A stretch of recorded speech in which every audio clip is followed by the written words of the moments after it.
નમસ્કાર વિદ્યાર્થી મિત્રો આજે આપણે આ વિડીયોની અંદર ધોરણ 8 વિષય ગણિત સ્વ અધ્યયન પોથીનું ચેપ્ટર નંબર 12 અવયવીકરણની વાત કરવાના છીએ। તો મિત્રો સ્વ અધ્યયન પોથીનું ધોરણ 8ની ગણિતનું ચેપ્ટર નંબર 12નું આ રીતનું સંપૂર્ણ સોલ્યુશન છે। આવા જ સોલ્યુશન મેળવવા માટે આપણી ચેનલને સબસ્ક્રાઈબ કરો અને આ વિડીયો તમારા મિત્રો સાથે શેર કરો। બીજું કે મિત્રો આપણી યુટ્યુબ ચેનલ પર ધોરણ 8ના સ્વ અધ્યયન પોથીના દરેક વિષયના સોલ્યુશન કરેલા છે, જે આપણી યુટ્યુબ ચેનલના પ્લેલિસ્ટમાંથી મળી જશે। તો મિત્રો આપણે શરૂ કરીએ ધોરણ 8 વિષય ગણિત સ્વ અધ્યયન પોથીનું પ્રકરણ નંબર 12 અવયવીકરણ। તો પ્રશ્ન પહેલો છે, યોગ્ય વિકલ્પ પસંદ કરો। એમાં પહેલું એકપદી અને દ્વિપદીનો ગુણાકાર, ઓપ્શન નંબર બી દ્વિપદી મળશે। બીજું x વર્ગ ઓછા 4 એનો જવાબ મળશે બી x વત્તા 2 અને x ઓછા 2। ત્યાર પછી ત્રીજું 24x વર્ગ y વર્ગનો અવિભાજ્ય અવયવ કયો છે, તો સી x। ત્યાર પછી ચોથું a વર્ગ ઓછા b વર્ગનો અવયવ થશે સી a પ્લસ બી અને a માઇનસ બી। ત્યાર પછી પાંચમું છે તો એનો સામાન્ય અવયવ થશે બી 17ab। ત્યાર પછી છઠ્ઠું છે આર વર્ગ ઓછા 10 આર વત્તા 21નું અવયવ સ્વરૂપ કયું છે, બી આર ઓછા 7 અને આર ઓછા 3। સાતમું છે 3ab અને 2cdનો સામાન્ય અવયવ કયો, તો એ 1। પછી આઠમું a પ્લસ બીનો વર્ગના અવયવ કેટલા, તો સી 2। ત્યાર પછી નવમું છે 2x વર્ગ વત્તા 4 ભાગ્યા 2, તો એનો અવયવ થાય છે બી x વર્ગ વત્તા 2। ત્યાર પછી 3xનો ઘન વત્તા 9x વર્ગ વત્તા 27 ભાગ્યા 3x, એનો જવાબ આવશે ડી x વર્ગ વત્તા 3x વત્તા 9। ત્યાર પછી પ્રશ્ન 2 આવે છે, ખાલી જગ્યા પૂરો। એમાં 11મું સમાન નિશાની ધરાવતા પદોનો ગુણાકાર ધન સંખ્યા મળે છે। અને 12મું છે x પ્લસ a અને x પ્લસ બીનો ગુણાકાર, તો x વર્ગ plus a plus b into x plus a b મળશે। 13મો છે એમાં ખાલી જગ્યામાં આવશે બહુપદી। 14મી ખાલી જગ્યામાં આવશે 2x વર્ગ z। 15મી ખાલી જગ્યામાં આવશે વિભાજન। 16મી ખાલી જગ્યામાં આવશે 2y ઓછા 3 નો વર્ગ। 17મી ખાલી જગ્યામાં 16a વર્ગ વત્તા 16b વર્ગ અને 18મી ખાલી જગ્યામાં 2x વત્તા 2y। આ રીતના આપણને જવાબ મળશે। ત્યાર પછી પ્રશ્ન 3 આવે છે, સૂચના મુજબ કરો। એમાં ગુસા 11x વર્ગ અને 22y વર્ગ, તો 11x વર્ગને આપણે અવિભાજ્ય અવયવ પડવાનું છે 11 ગુણ્યા x ગુણ્યા x, અને 22y વર્ગ છે એમાં 2 ગુણ્યા 2 ગુણ્યા 11 ગુણ્યા y ગુણ્યા y। બંનેમાં આપણને સામાન્ય દેખાય છે 11, તો 11 છે એનો ગુસા થશે। ત્યાર પછી 21pqr એના આપણે અવયવ પડીએ, તો આ મુજબનો અવયવ થશે 3 ગુણ્યા 7 ગુણ્યા p ગુણ્યા q ગુણ્યા r। એવી જ રીતના -7p વર્ગ q વર્ગ અને r વર્ગના અવયવ। પછી 49p વર્ગ q અને r ના અવયવ। તો ત્રણેયની અંદર જે વસ્તુ આપણને કોમન દેખાય છે, સામાન્ય દેખાય છે 7p q અને r, તો એ આપણો ગુસા થશે।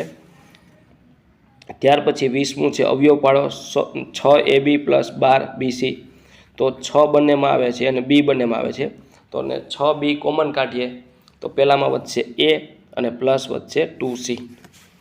ત્યાર પછી બીજો દાખલો છે, એમાંથી a કોમન કાઢવાનો થશે, એટલે 2a² minus 3ab plus 5b વર્ગ ઓછા b, આ રીતનો આપણને વધશે।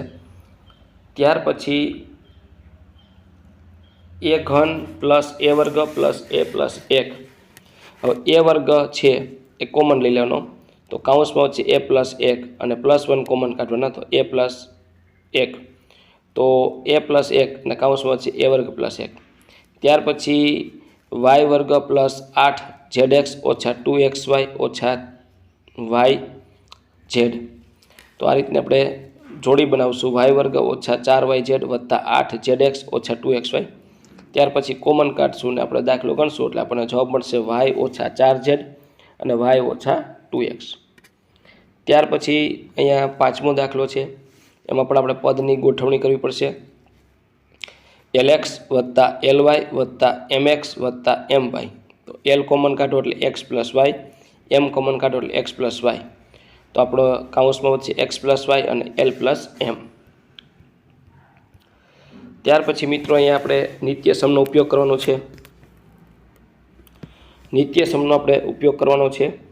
a square plus 2ab plus b square બરાબર a પ્લસ b નો સ્ક્વેર અને a square minus 2ab plus b square બરાબર a માઇનસ b નો સ્ક્વેર.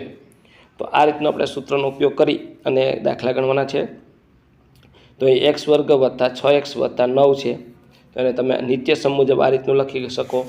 x વર્ગ plus 2x plus 3 into 3 plus 3નો વર્ગ એટલે એનો અવયવ બની ગયું x પ્લસ 3નો વર્ગ. ત્યાર પછી બીજો દાખલો છે એમાં 2x પ્લસ 1નો વર્ગ આવશે. ત્રીજો દાખલો છે એમાં 2x પ્લસ 3નો સ્ક્વેર આવશે. અને ચોથો દાખલો છે એમાં 3x વત્તા વાયના છેદમાં 3નો વર્ગ થશે. તો આ રીતના આપણે જે નિત્ય સમનું સૂત્ર આપ્યું છે એ મુજબ આપણે આ એક્ઝામ્પલ ગણી શકીએ છીએ. ત્યાર પછી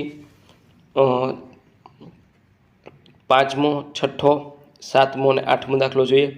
તો 5મા દાખલામાં x કોમન કાઢવાનો છે એટલે કાઉન્સમાં વધશે a વર્ગ x વર્ગ પ્લસ 2abx પ્લસ b વર્ગ. તો x કોમન કાઢતા આપણે આન્સર મળશે ax પ્લસ b નો સ્ક્વેર. ત્યાર પછી 6ઠ્ઠો દાખલો છે એમાં x માઇનસ 4નો વર્ગ મળશે. અને 7મો દાખલો છે એમાં 2y માઇનસ 3નો સ્ક્વેર મળશે. અને 8મો દાખલો છે py માઇનસ 1નો સ્ક્વેર મળશે. ત્યાર પછી y કોમન કાઢો એટલે a square y square minus 2aby plus b square. તો ay માઇનસ 2ay b અને b સ્ક્વેર માટે y ay માઇનસ b આખાઈનો સ્ક્વેર. ત્યાર પછી 3y ઓછા 2x ના છેદમાં 3 આખાઈનો વર્ગ. આ રીતના આપણે અવયવ પાડી શકશું. હવે મિત્રો 22મું છે આપણે અવયવ પાડવાના છે. તો x વર્ગ વત્તા 15x વત્તા 26. તો આપણે 26ના એવા અવયવ પાડવાના છે જેનો ટોટલ કરતાં 15 થવા જોઈએ. તો 13 દુ 26 એટલે આપણે અવયવ લખશું x વર્ગ વત્તા 13x વત્તા 2x વત્તા 26. પછી x કોમન એટલે x વત્તા 3. પછી 2 કોમન કાઢશું એટલે x વત્તા 13. ત્યાર પછી આપણે બંને કોમન કાઢી એટલે x વત્તા 13 ને x વત્તા 2. આ રીતના આપણે આન્સર મળશે. ત્યાર પછી બીજો છે 65ના આપણે અવયવ પાડવાના છે. 18 થવા જોઈએ સરવાળો કરતાં. તો 13 પંચા 65 બરાબર. આ રીતના આપણે અહીંયા દરેક દાખલા છે અવયવના ગણેલા છે.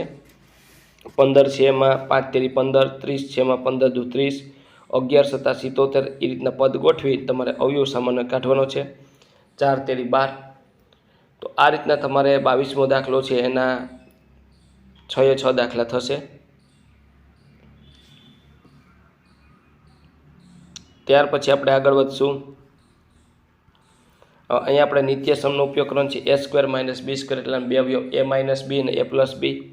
તો મિત્રો આપણે ખ્યાલ જ છે વર્ગ થાય એટલે x નો વર્ગ ઓછા 3નો વર્ગ એના બે અવયવ x પ્લસ 3 અને x માઇનસ 3. 4x વર્ગ ઓછા 49 y નો વર્ગ એટલે 2x નો વર્ગ ઓછા 7y નો વર્ગ. 2x વત્તા 7y અને 2x ઓછા 7y બરાબર. આ રીતના આપણે ત્રીજો દાખલો અને ચોથો દાખલો 9x વર્ગ ઓછા 1ના બે અવયવ 3x વત્તા 1 ને 3x ઓછા 1. પછી x વર્ગ વત્તા 1 x વત્તા 1 ને x ઓછા 1.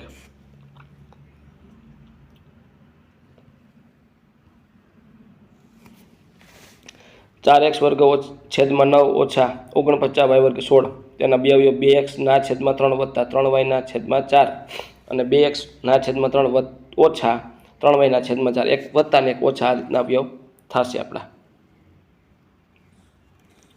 ત્યાર પછી આગળ વધીએ તો 24મો આવે છે સૂચવ્યા મુજબ ભાગાકાર કરો. તો મિત્રો 51x નો ઘન y વર્ગ z એને ભાંગા 17xyz કરો. તો મેં આ રીતના અવયવ પડીને ઉડાડ્યા છે. 17 કેન્સલ થાય, x કેન્સલ, y કેન્સલ ને z કેન્સલ. તો 3x વર્ગ y આવશે.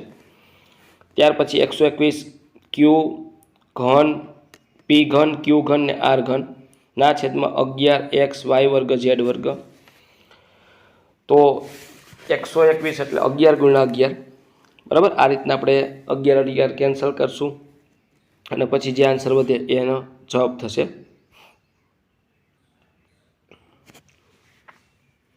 બે એક્સનો ઘન ઓછા 12x વર્ગ વત્તા 16x એમાંથી 2x કોમન કાઢશું. ત્યાર પછી આપણે એનો અવયવ પાડશું. તો એમાં x માઇનસ 2 અને x માઇનસ 4 કેન્સલ થશે એટલે 2x આન્સર વધશે. ત્યાર પછી ચોથો દાખલો છે 9x વર્ગ ઓછા 4. એના આપણે બે અવયવ કરશું, એક્સ માઇનસ 3x માઇનસ 2 અને 3x પ્લસ 2 છેદમાં 3x પ્લસ 2, તો એ કેન્સલ થશે એટલે આપણને આન્સર વધશે 3x માઇનસ 2. ત્યાર પછી પાંચમો અને છઠ્ઠો દાખલો, એક્સ કોમન કાઢીને ડીએક્સ વડે ભાંગશું એટલે આ રીતનો જવાબ મળશે. અને છઠ્ઠા દાખલામાં 3pqr કોમન કાઢી અને 3pq ઉડાડશું એટલે આપણને આ રીતનો આન્સર મળશે.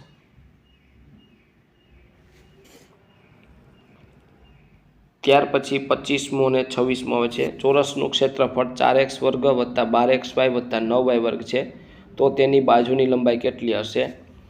તો આપણે અવયવ પાડશું 4x વર્ગ વત્તા 6xy વત્તા 6xy વત્તા 9y વર્ગ, તો આપણને બે અવયવ મળશે 2x પ્લસ 3y અને બીજો અવયવ મળશે 2x પ્લસ 3y.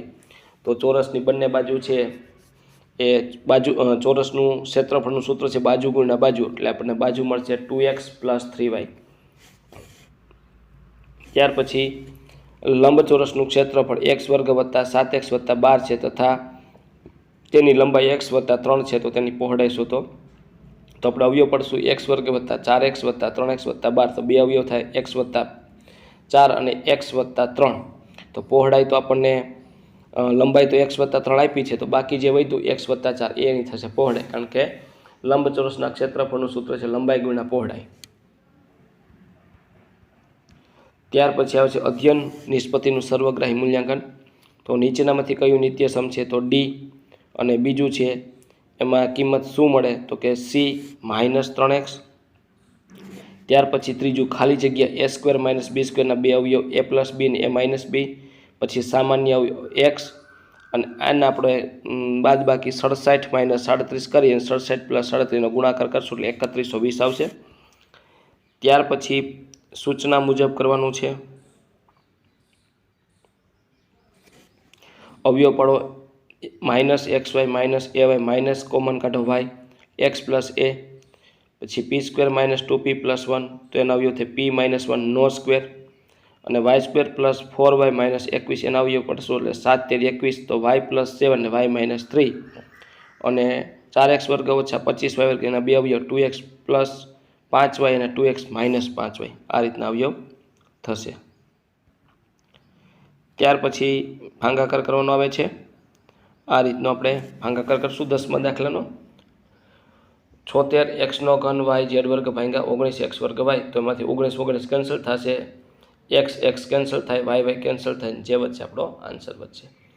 તો મિત્રો આ તો આપણું ધોરણ 8 વિષય ગણિત સ્વ અધ્યયન પોથીનું સંપૂર્ણ સોલ્યુશન. મિત્રો આવા જ સોલ્યુશન મેળવવા આપણી ચેનલને સબસ્ક્રાઈબ કરો અને આ વિડીયો તમારા મિત્રો સાથે શેર કરો. બીજું કે મિત્રો આપણી યુટ્યુબ ચેનલ પર ધોરણ 8ના સ્વ અધ્યયન પોથીના દરેક વિષયના સોલ્યુશન મૂકેલા છે, જે તમને મારી યુટ્યુબ ચેનલના પ્લેલિસ્ટમાંથી મળી જશે.